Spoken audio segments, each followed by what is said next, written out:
Ladies and gentlemen, welcome to the research department at Box here.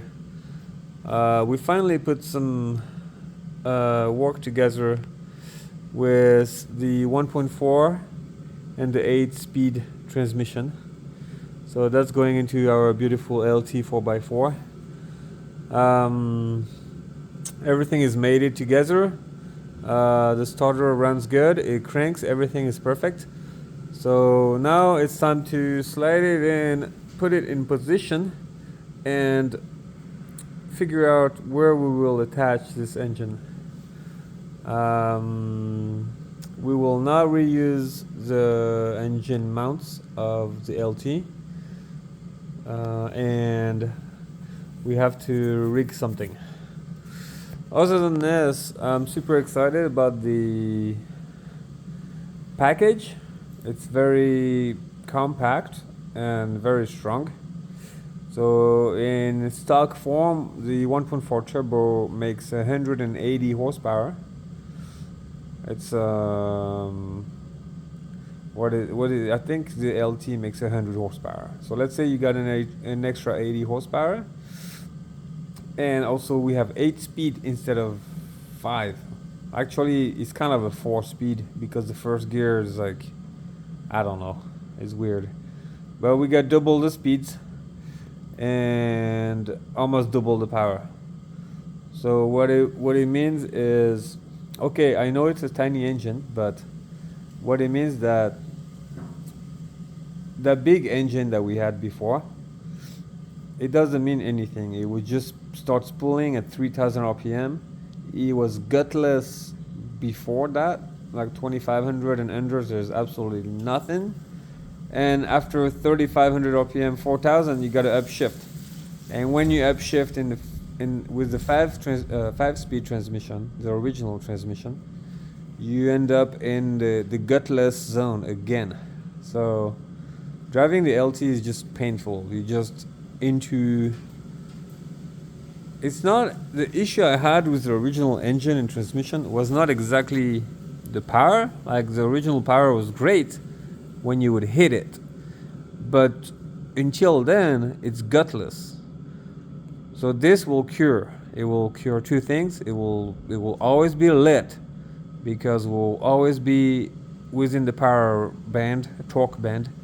It's an engine that creates torque at 1800 RPM very early, and it carry on torque and power all the way to 5000 RPM. So you have this whole 4000 RPM of power and torque and 8-speed to distribute it. So essentially at any time, any second, you can press that pedal and it would just like go at 180 horse or max torque 280 torque.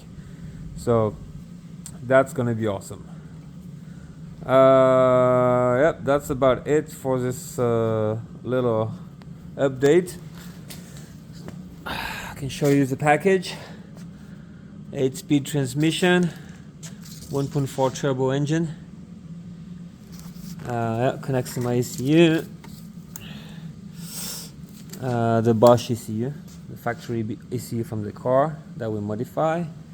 We got the stock turbo, the starter,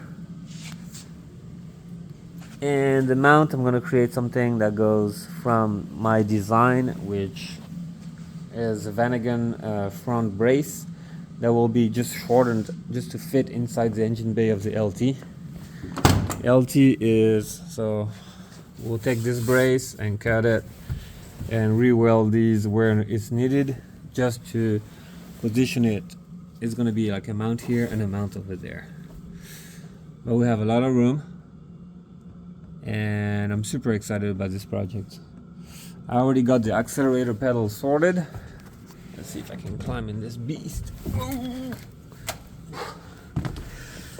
Yeah, pedal is there. There's a lot of gap around, but that's the original hole. But it has the same angle as the original, same position. I love it. It's great. And yeah, we got the wires for the starter, which sits in the same position. Few wires for the coolant temp and coolant level. We know where they are. We don't touch the sway bar, this stays here. It's awesome.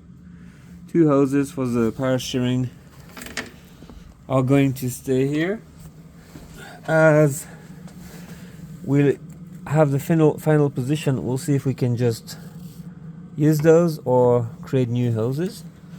Probably the new engine will be closer to behind the diff.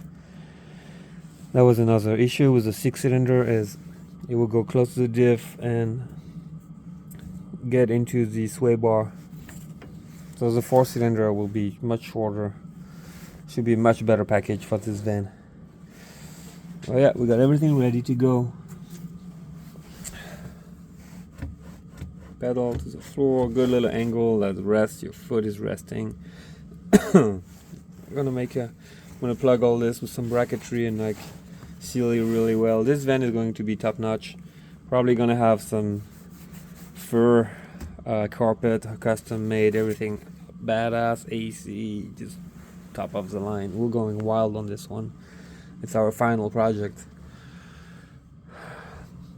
By the way, this has lockers for the newcomers. This LT4x4 has front and rear lockers, and a transfer case. So 2 high, 4 high, and 4 low. It's actually a real truck compared to the Synchro that on the Synchro you only have the granny gear and the lockers. This one you have a full 4 high, 4 low transfer case that comes out of a Bronco. So it's readily available in the US. You can have a lot of transfer case on eBay for cheap. So if this fails, no problem. The axles, we'll talk about it later. We'll see what we do with those. They're awesome, they're lockers, but they're rare. So we'll see what we do. But tomorrow I have a new set of rims coming for the LT. So it's going to be exciting to get going on this new engine transmission package on stock axles and nice rims and tires. So they're soft, no vibration, and safe. Yeah, super excited. Here is the original LT engine. It's a 6-cylinder. I have to weight that thing, but it's a tank. It's a monster. So I just cannot believe that if you come from this and go to the 1.4T, you're winning. You're winning big time. It's like twice the power. Starts easy every time. Easy maintenance. If you come from something else, yeah, it could look like, you're not getting enough. But I think having the original vehicle, like the brake capacity, that's the way it's designed. You don't want something stupid powerful either. You just want something right that carry you A to B safely, has power, and that's available all the way down to South America and back, and worldwide. Like you can go to Europe and find the 1.4T. Mexico, Guatemala, every Volkswagen dealership you step in, you're like, I want this, they have it. This guy, you screw something, you run out of a part in anywhere else.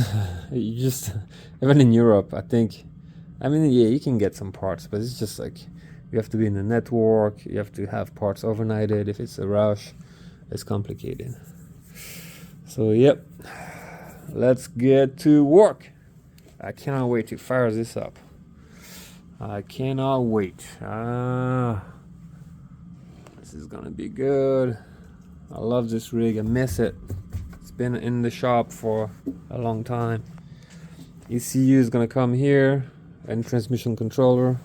It's stock Volkswagen ECU with a awesome controller for the transmission that manage the transmission just like factory, so it will be smooth. Here we did a little cut for bigger turbos. It's a preventive, they did it from factory here. I don't know why, like I don't know what's in this area, but maybe it's a radiator or something. But I was like, you know, if we put a bigger turbo, I want to be able to do that and not have to cut that lip after the engine is inside, because it will be hard. So that's nice. And yeah, that's about it for now, guys. So hope you enjoyed that little update, and let's see what comes next.